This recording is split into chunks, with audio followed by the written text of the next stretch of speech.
Fl-isem tal-Missieħ u tal-Iben u tal-Ispiritu Santu.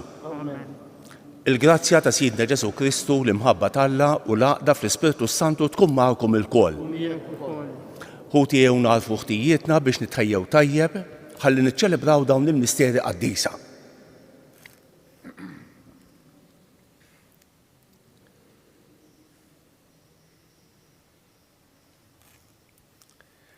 Se nofru dan is-sagrifiċċju tal-quddiesa għall-erbieħ ta' Toni, Vella u l-familja Cardona. Ħanejdu flimkien nistqal Alla li jista' kollox u lilkom ħuti li jien għadni b'ħafna bil-ħsieb, bil-kliem, bil-email, billi ħallejt merijieti. Ħtija tiegħi bl-ikbar ħtija tiegħi. Għalhekk nitlob lill-imqazza Marija dejjem Verġni, lill-anġlu bil-qaddisin kollha u lilkom ħuti biex titolbu għalija lil Mulej Alla tagħna. Iħenna għalina Alla li jista' kollox, jaħfrilna d-nubietna u jwassalna għal ħajja ta' dejjem. Mulej ħniena, Kristu ħniena, Mulej ħniena, nitolbu.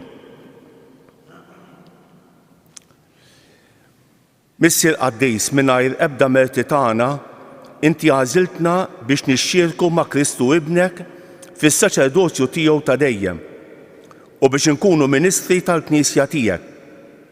Għamel li aħna nxandru l-Evanġelju bil-qawwa u bil-ħlewwa u li nkunu amministraturi fidili tal-misteri tiegħek.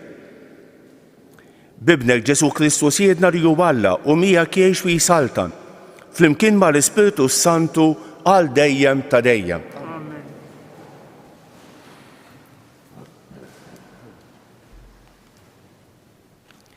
Qari mit-tieni ittra ta' San Pawlu Apostlu l-Korintin. Ħuti, ikolli niftaħar, tassew li xejn mu se jiswieli, imma niġu għal viżjonijiet u rivelazzjonijiet tal-Mulej. Naf wieħed jemmen fi Kristu li 14 sena ilu kien maħud sat-tielet sema, jekk hux bil-ġisem jew mingħajr il-ġisem jien ma nafx, dan Alla jafu, u naf li dan il-bniedem kien maħud fil-ġenna. Jekk hux fil-ġisem jew mingħajr il-ġisem jien ma nafx, dan Alla jafu u sama jingħadu ħwejjeġ li ma jitfissrux bil-kliem u li ebda bniedem ma jista' jgħidhom. Dan niftaħar jien. Imma bija nnifsi ma niftaħarx ħlief dak li hu dgħajjef fija. Għax kieku rrid niftaħar ma nkunx qed nitbella għax inkun qed ngħid is-sewwa, imma nżomm ruħi lura biex ma jkunx hemm min jaħseb li jien xi ħaġa aktar minn dak li jilmaħ fija jew minn dak li jismani ngħid, u li ma mmurx nintefaħ bija nnifsi minħabba fil-kobor tar-rivelazzjonijiet qediet li xewka f'ġismi messaġġiera tax-Xitan biex toqgħod tniggiżni ħalli ma nintefaħx. Fuq hekk 3 darbiet tlabt il-Mulej biex titbiet minni, iżda huwa ġibni. Biżżejjed għalik il-grazzja tiegħi għax il-qawwa tiegħi tidher fl-aqwa tagħha fejn hemm id-dgħajjef. Għalhekk niftaħar minn qalbi l-aktar bid-debolizzi tiegħi biex il-qawwa ta' Kristu tagħmar fija. Mela bil-qalb kollha nitaxxaq bid-debolizzi tiegħi, bit-tajjir, bl-aks, bil-persekuzzjonijiet, bid-dwejja minħabba Kristu għax meta nkun dgħajjef inkun qawwi. Il-kelma tal-Mulej. Sam responsorjali, ippruvaw u taraw kemm hu tajjeb il-Mulej. L-anġlu tal-Mulej jassess madwar dawk li jibżgħu minnu u jeħlishom, ippruvaw u taraw kemm hu tajjeb il-Mulej ħin il-bniedem li jisken fih. Ngħidu, ippruvaw u taraw kemm hu tajjeb il-Mulej. Ibżgħu mill-Mulej għad-disin tiegħu xejn ma jonqsu min jibża minnu, is-setana jiftaqru u jbatu l-ġuħ min nifittex lill-Mulej xejn ma jkun jonqsu. Ngħidu, ippruvaw u taraw kemm hu tajjeb il-Mulej. Ejjew wliedi, isimgħu lili, jiena l-biża' tal-Mulej nallimkom minnu l-bniedem li jħobb il-ħajja u jixtieq jara għomru kollu risq. Ngħidu, ippruvaw u taraw kemm hu tajjeb il-Mulej. Inqumu għall-Evanġelju. Alleluja, alleluja.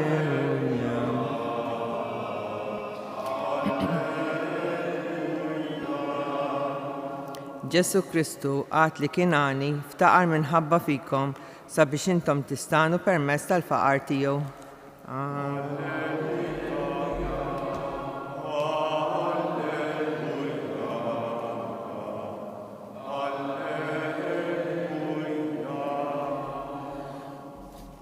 Il-mulej ma'kom. Qari mill-Evanġelju imqaddes skont San Mattew. F'dak iż-żmien Ġesu qal lid-dixxipli tiegħu: ħadd ma jista' jaqdi żewġ sidien, għax jew ikun jogħbod il-wieħed u jħobb lill-ieħor, jew jintrabat ma' wieħed u jistmel lill-ieħor. Ma tistgħux taqdu lill-Alla u lill-flus. Għalhekk ngħidilkom tinkwetawx ruħkom għal ħajjitkom x'se tieklu jew x'se tixorbu, anqas għal ġisimkom x'se tilbsu. Jaqgħu il-ħajja mhix aqwa mill-ikel u l-ġisem aqwa mill-ilbies. Ħarsu lill-għasafar tas-sema, la jiżirgħu u lanqas jaħżdu u lanqas igezzu fl-imħażen, u madankollu missierkom li hu fis-smawiet jitmaħħom. Intom ma tisfewx aktar minnhom. U min minnkom bl-inkwiet kollu tiegħu se jseħħlu jtawwal omru u mqarbju wieħed biss. U għal il-bisar fejn tinkwetaw ruħkom? Ħarsu lejn il-ġiljej tal-eliqi kif jikbru, u la jitħabtu u lanqas jinżġu, madankollu ngħidilkom anqas Salamon fil-glorja kollha tiegħu ma kien jilbes bħal wieħed minnhom. Mela jekk Alla jlibbes hekk imqar ħaxixa selvaġġa li jillu hawn u għadha tinxtieq fil-forn, kemm aktar lilkom nies ta' fejdi ċkejkna. Għalhekk toqgħodux tinkwetaw ruħkom u tgħidu x'se niklu, x'se nixorbu, x'se nilbsu. Dawn huma kollha ħwejjeġ li jfittxuhom il-pagani. Imma missierkom li hu fis-smawiet jaf li dawn kollu teħtieġuh. Mela fitxu l-ewwel is-saltna u l-ġustizzja ta' Alla u dawn kollu jingħatalkom ukoll. Mela toqgħodux tħabbtu raskom għal għada għax il-jum ta' għada jħabber rasu u għalih innifsu. Biżżejjed huwa għal-jum it-taħbit tal-ġurnata. Il-kelma tal-mulej.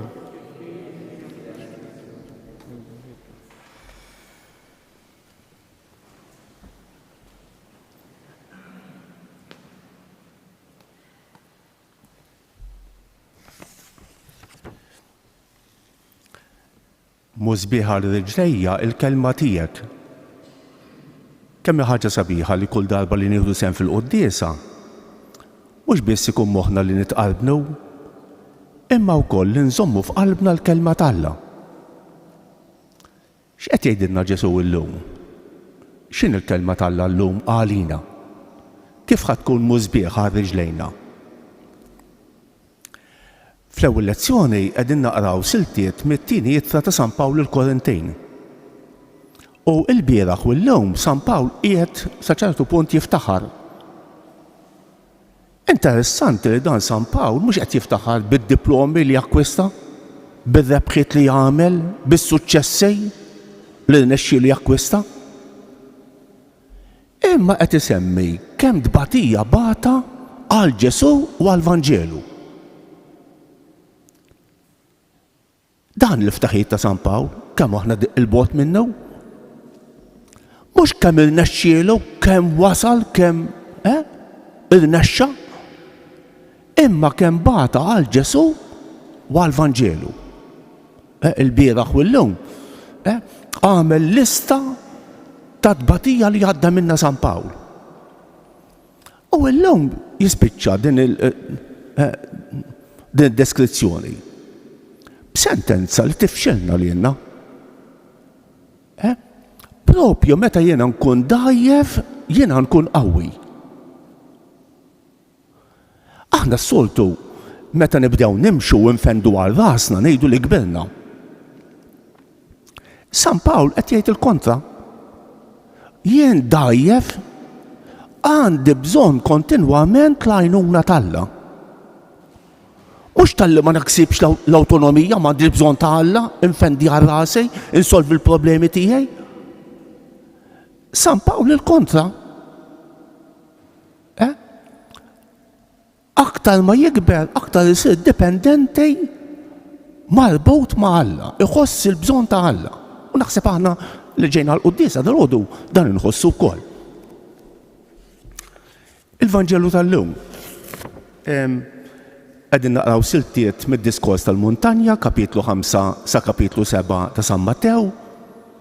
U Ġesu illum jitkellem fuq il-flows. Tolbox qalbek mal-flows? L-istudjawżi jgħidu li dan il-Vanġelu tal-lum huwa il-kumment għal dik il-parabola li jirrakkonta Ġesu ta' dak ir-raġel li kellu ħafna ġejt u qal issa nibni maħżen ieħor u naħżen il-ġid kollu li għandi u mbagħad ngħid li ruħi ngħid gawdi. Dan il-Vanġelu x'aktarx huwa kumment għal dik il-parabola. Għax huwa l-kontra ta' dak li jagħmel dak ir-raġel. Dak ir-raġel kien ħsiebu biex jiġbor biex igeddes. U Ġesu fil-Vanġelu tal-lum jgħidilna isma' ħarsu lejn il-ġilju tal-widien. Ħarsu lejn l-ħasħafa, dan ma jgezzux. U Alla jieħu ħsiebhom. Ġesu mhux qed jgħidilna isma' taħsbux għall-futur. Mhux qed jgħidilna isma' għejxu bl-ħsieb ta' xejn. Qed jgħidilna ma tkomx għalfejn tkunu skjavi tal-ansjetà biex taraw x'ħad tieklu u x'ħad tilbsu għax il-Missier jieħu ħsiebkom. Timtelix bl-ansjetà biex takkwista, biex tgeddes, biex ħsiebek fil-flus. Imma għafda fil-Missier. Illum aħna tliet saċerdoti, Don Michael Garja, Don George Frendo u jien, nagħlqu 39 sena assisejn. Kull sena niġu hawnhekk fis-Santwarju ta' Pino u nirringrazzjaw lill-Madonna ta' dawn is-snin tas-saċerdozju. Aħna nħossu li d-devozzjoni lejn il-Madonna hija parti importanti fis-saċerdozju u fil-Ministeru tagħna.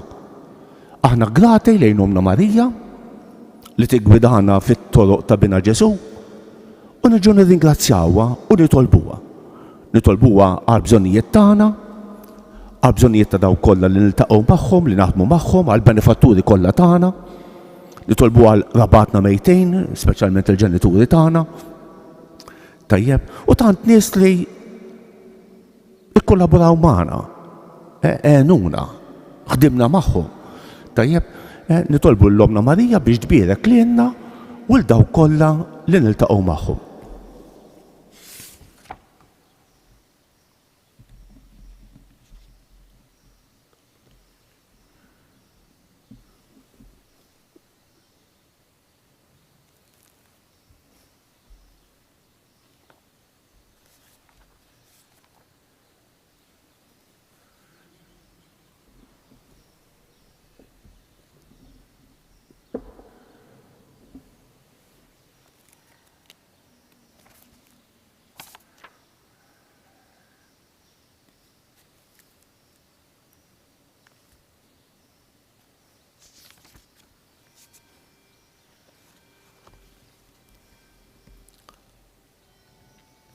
Miġburin flimkien għaċ-ċelebrazzjoni tal-Misteri Qaddisa, nitolbu lil Alla l-grazzja biex nilqgħu bil-ħlewwa l-kelma tiegħu u nħawluha f'qalbna biex il-kelma tiegħu għax il-kelma tiegħu hija tagħna u qawwija u tista' ssalvalna ruħna.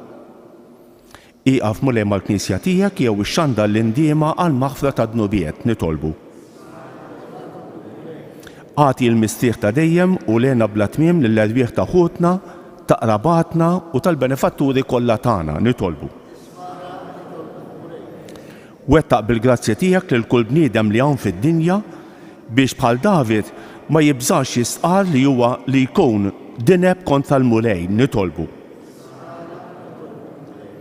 Sejjaħ lura lejk lil daw kollha li tbedu minnek u erġa' ħabbibhom miegħek sobenin u niedma nitolbu. Wettaqna fl-imħabba tiegħek u tal-proxmu tagħna biex ikollna l-maħfra ta' dnubietna nitolbu. Sieħeb fis-sema mal-anġli u l-qaddisin tiegħek lil daw kollha li f'din id-dinja ħabbilku biex jgħixu f'imħabtek nitolbu.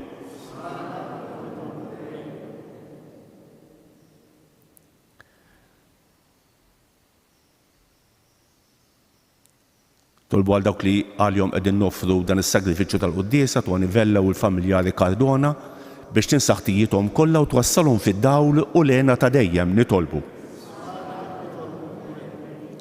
Nitolbuk għall-familji kollha tagħna, nitolbuk għat-tfal u ż-żgħażagħ, nitolbuk għall-morda kemm dawk li jinsabu fl-isptarijiet kif ukoll dawk li jinsabu fid-djarhom, nitolbuk għal dawk li għaddejjin minn momenti tqal fil-ħajja biex tweżinhom bl-għajnuna tiegħek nitolbu.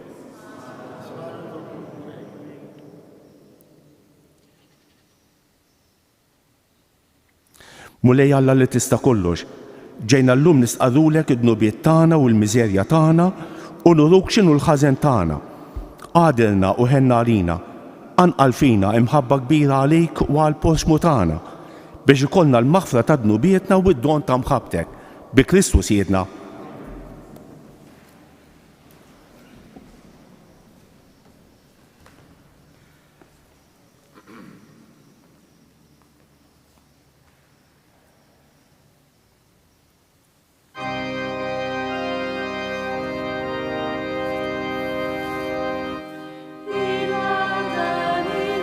Bierek int mulej Alla tal-ħolqien kollu għax fit-tjubitek tajt għal-ħobs li għedin nofruk.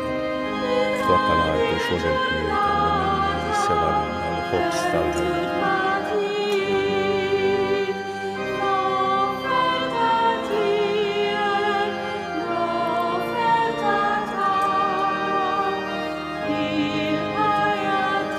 Bierek int mulej Alla tal-ħolqien kollu għax fit-tjubitek tajt għal-minna jissela l-ħobs F'tot tad-dinja u xogħol il-kmiet għal-minna jissela l-xogħol tal-ruħ. Bierek Alla mill-qana u mill-jum quddiemek u għamel ikun jogħġbok dan is-sagrifiċċju jsejħilna.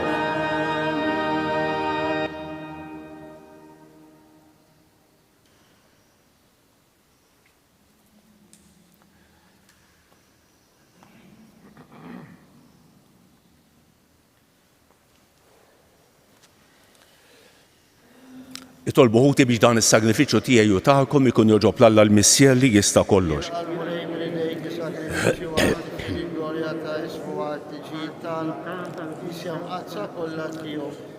Mulej se nofrulek is-sagrifiċċju ta' tifħir brat ta' ħajr tal-li żammejtna sa issa naqduk fil-Ministeru Saċerdotali. Fil-ħnina tiegħek is-soħta wettaqna fl-uffiċċju li tajtna bla ma jistħoq ilna. Bi Kristu Siedna.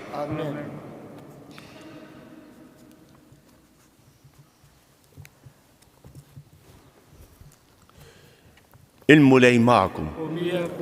Nerfgħu qlubna l-fuq. Niżu ħajl il-mulej Alla tagħna. Sewwa u xieraq tas-sew. Mulej Missier Qaddis Alla ta' dejjem li tista' kollox. Tajjeb u taġi ta' salvazzjoni tagħna li dejjem u kull imkien irroddulek ħajr. Għad li xejn ma teħtieġ it-tifħir tagħna, inti jogħġbok tagħtina l-grazzja biex minn qalbna rroddulek ħajr. Għax hekk il-ġieħ li nagħtuk ma jżidlek xejn fik innifsek, imma lilna jiswilna s-salvazzjoni bi Kristu Siedna. Għalhekk nissibu mal-qtajja tal-anġli u b'fer kbir infaħruk u intennulek. Qaddis, Qaddis, Qaddis, mulej Alla tal-eżerċiti. Osanna fil-għoli tas-smewwiet. Bierek minn ġej f'isem il-mulej, osanna fil-għoli tas-smewwiet. Qaddis tas-sew int mulej, inti lajn ta' kull dosija. Qaddes għalhekk nitolbuk dawn l-offerti bil-barka tal-Ispirtu tiegħek biex isiru għalina il-ġisem u d-demm ta' Sidna Ġesu Kristu, li meta kien se jingħata biex miraj ħibati ħaj il-ħobs, ratt il-ħajr, qasam tal id-dixxipli tiegħu u qal: ħudu u kulu l-kol minn dan, għax dan huwa ġismi li jingħata għalikom.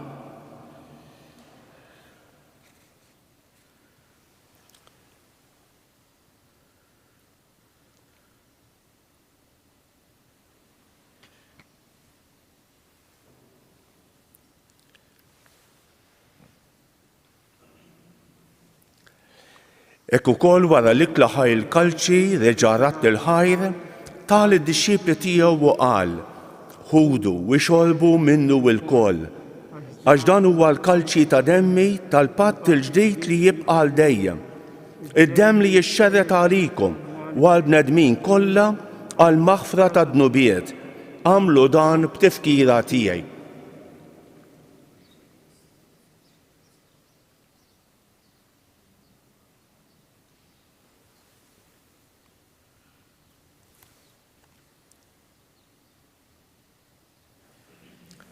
Dan hu l-misteru tal-fidi. Nħammru bil-mewt tiegħek u rejjin xagru bil-fer il-qawm tiegħek nistennewk sa fil-glorja.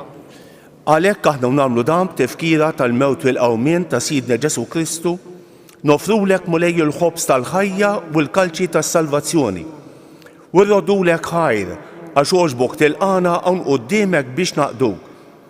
Miċ-ċokon tagħna nitolbu li l-Ispiritu Santu jaqqadna f'ġisem wieħed li jenna li nieħdu sem bil-ġisem u d-dem ta' Kristu. Ftakar mulej fil-Knisja tiegħek mxerda mad-dinja kollha u wettaqa fl-imħabba fl-imkien mal-Papa Franġisku, mal-Isqoftan Anton u mal-Ministri tiegħek kollha. Ftakar ukoll fħutna li raqdu bit-tama tal-qawmien, b'mod speċjali Ruħ Toni Vella u l-familja Cardona. Daħħalhom quddiemek fid-dawl tas-seb tiegħek. Ħenna għalina l-koll nitolbuk. Għati lilna wkoll il-wirt tal-ħajja ta' dejjem, flimkien mal-Verġni Mqazza u Malla Marija, mar-raġel tagħha San Ġusepp, mal-Apostli u l-qaddisin kollha li jgħixu fil-ħbiberija tiegħek sa mill-bidu tad-dinja. Għamel li magħhom nfaħruk u nsebħuk Ġesu Kristu ibnek. Bi Kristu, ma' Kristu u fi Kristu jingħata lilek Alla missier li tista' kollox flimkien ma' l-Ispiritu Santu kull ġieħu glorja għal dejjem ta' dejjem. Ejjew nitolbu kif għallimna u rridna nagħmlu liben Alla għas-salvazzjoni tagħna. Missierna li inti fis-smewwiet jitqaddes ismek, tiġi saltnatek, ikun li trid int kif fis-sema hekk da fl-art. Ħobżna ta' kuljum għatina llum, aħfrinna dnubietna, bħalma nafru lil-minuħati għalina, la ddaħħalniex fit-tiġrejb iżda ħlisna mid-deni. Eħlisna nitolbuk mulej minn kull deni.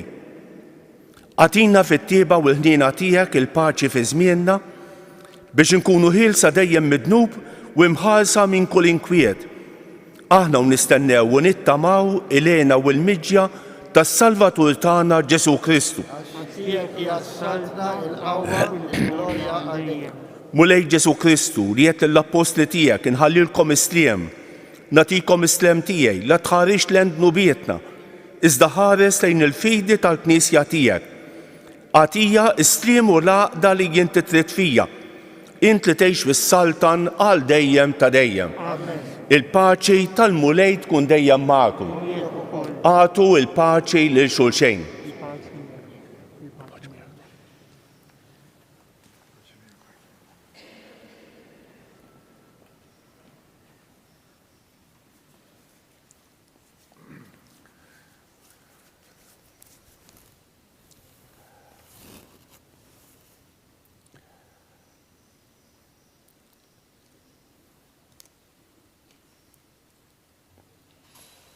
ħaruf talla li tneħħi id-nubiet tad-dinja ħenna għalina.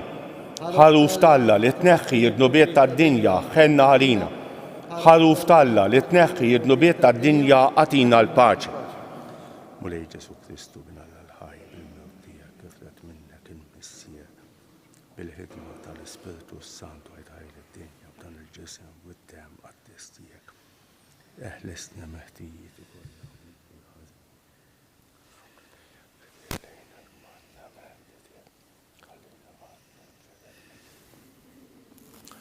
danu l-ħaruf talla, danu li jneħħi id-nubiet tad-dinja.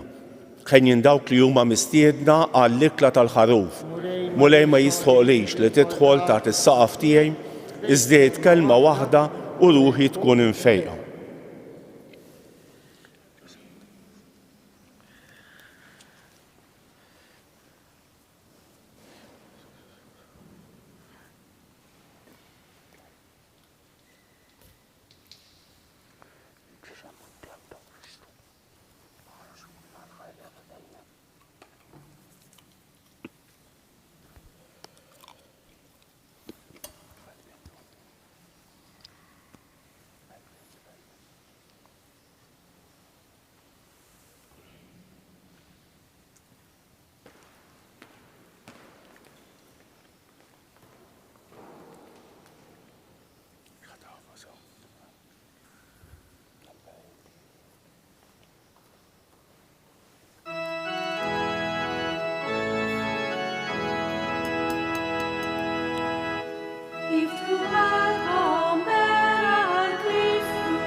Ejjunu bil-wiefa flimkien ma' Marija u bil-kelmiet tagħha nirringrazzjaw lil Alla.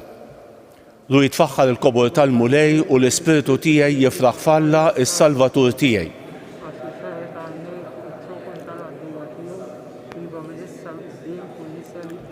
Għax is-Setan jagħmel miegħi ħwejjeġ kbar għaddis u l-isem tiegħu. U wera l-qawwa tad-Drijju xerret lil dawk li huma mkabbra f'qalbhom. Mela b'kull ġid il-minu bil-ġuħ u l-lonja bagħathom il-barra b'xejn. Bħalma wieħed il-missirijietna b'ries Abraham u nislu għal dejjem. Kif kemm il-bidu issa u dejjem jibqa' dejjem ta' dejjem ammen. Nitolbu. Mulej għall-glorja ta' ismek aħna ċċelebrajna ferħana il-misteru tal-fidej felu is-snin tal-bidu tas-saċerdozju tagħna. Għatina li nkunu vittma ta' mħabba għalik biex nkunu nixbħu lill-vittma qaddisa li offrejnilek f'dan is-sagrifiċċju. Bi Kristu Siedna, il-mulej magħkom. Iberikkom Alla li jista' kollox, il-Missier u l-Iben u l-Ispiritu Santu. Morru fil-paċi ta' Kristu.